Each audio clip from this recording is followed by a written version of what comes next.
Bună ziua! FEA a afișat sau va afișa în curând rezultatele admitere. În acest tutorial discutăm despre pașii următori, asta însemnând explicarea statusurilor dosarelor, plata taxei și confirmarea efectivă. Vom discuta și foarte important un mecanism al glisării, care vă permite să ajungeți la o opțiune mai bună decât cea la care ați intrat acum, dacă se eliberează locuri. După afișarea rezultatelor, candidații și dosarele lor se vor afla într-una din următoarele situații, marcată corespunzător pe lista cu rezultatele pe site-ul FEA, precum și pe eadmitere.ai.ro în secțiunea dosarele mele. Dosarul este respins. În acest caz, din nefericire, parcursul dumneavoastră în această sesiune de admitere se termină aici. Vă așteptăm să vă depuneți dosarul în sesiunea din toamnă, pe locurile rămase. Urmăriți site-ul facultății pentru mai multe detalii. Dosarul este în așteptare. Tehnic vorbind, nu ați fost admis în ceea ce noi numim turul 1 de admitere a sesiunii din iulie. Dar din experiența anilor trecuți, nu toți cei care au fost admiși în turul 1 vin să confirme locul, ceea ce înseamnă că va exista tot acum în iulie un tur 2 de afișare a rezultatelor, în care, dacă se eliberează locuri, puteți fi admis.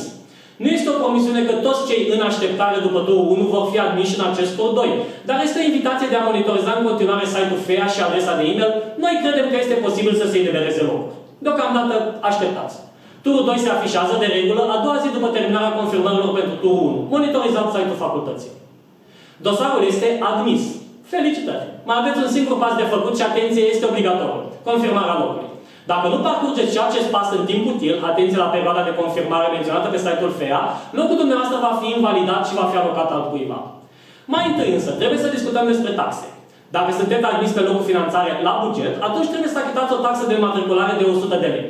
Dacă ați fost admis pe loc la cu taxă, atunci nu mai achitați taxa de matriculare, dar trebuie achitată prima tranșă din taxa de școlarizare aferentă semestrului 1, adică 675 de lei la licență și 825 de lei la master. Foarte important pentru cei admiși la cu taxă, dacă la sfârșitul admiterii veți fi redistribuit pe locul finanțare de la buget, această taxă de școlarizare se restituie. Mai puțin cei 100 de lei taxă de matriculare. Ca mod de achitare, aveți aceleași posibilități ca în cazul taxei de înscriere. Cea mai simplă metodă este cea online, folosind platforma de admitere. Vă autentificați pe admitere.ai.ro, click sus pe dosarele mele, click tot dosarul în cauză, veți vedea care este statusul admis, click pe efectuare plată, click pe plătește în dreptul taxei de matriculare sau școlarizare, click plata online cu cardul și apoi completați datele solicitate pe site-ul euplătesc.ro. După ce ați terminat cu plata și reveniți la platforma de admitere, apăsați în dreapta sus Am finalizat modificările pentru a trece mai departe. Dacă doriți să achitați la bancă, și din nou vă recomandăm să mergeți direct la o filială BRD, deoarece acolo se află contul universității, vi se vor cere un cod al taxei de 2 cifre, care este 38 dacă ați fost admis la buget și 31 dacă ați fost admis la cu taxă.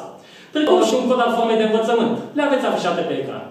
Puteți, desigur, să achitați și folosind aplicația de online banking a băncii dumneavoastră. Nu uitați să specificați ce taxă este și numele candidatului. În aceste două ultime cazuri, navigați pe platforma de admitere până la efectuare plată, click pe plătește în dreptul taxei și alegeți plata prin virament bancar sau prin OP. Completați datele solicitate și atașați dovada plății. Nu uitați din nou de butonul Am finalizat modificările din dreapta sus. Înainte de a vorbi despre confirmarea efectivă a locului, haideți să explicăm mecanismul glisării, menționând că el se aplică identic și la master și la licență. Să presupunem că la admitere ați avut următoarele opțiuni: management buget, management cu taxă, marketing buget, marketing taxă. Să presupunem că ați fost admis la marketing buget, a treia opțiune.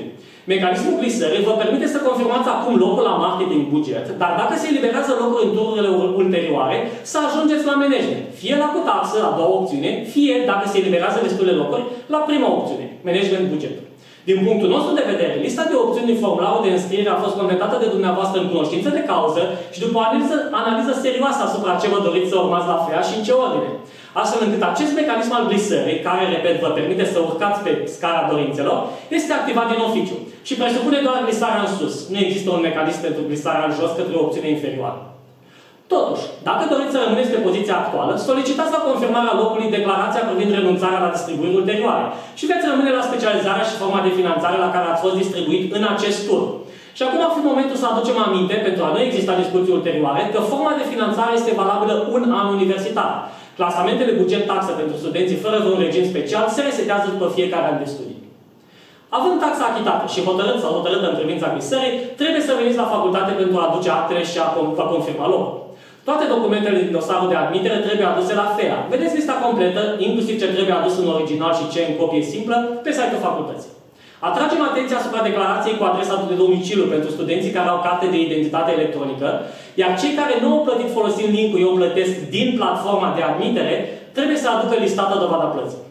De asemenea, studenții care au susținut în acest an licența la FEA și au fost admiși la master, să nu uite că trebuie să meargă întâi la secretariat să-și ridice adeverința de licență și abia după aceea pot confirma locul fizic la master.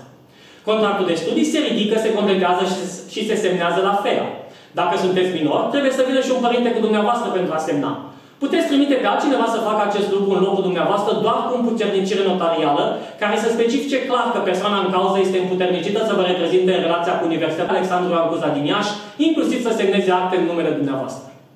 Și cam atât. Ar fi un moment foarte bun să vă spun că, după admitere, sarcina informării studenților este preluată de portalul FEA, portal.fea.ai.ro.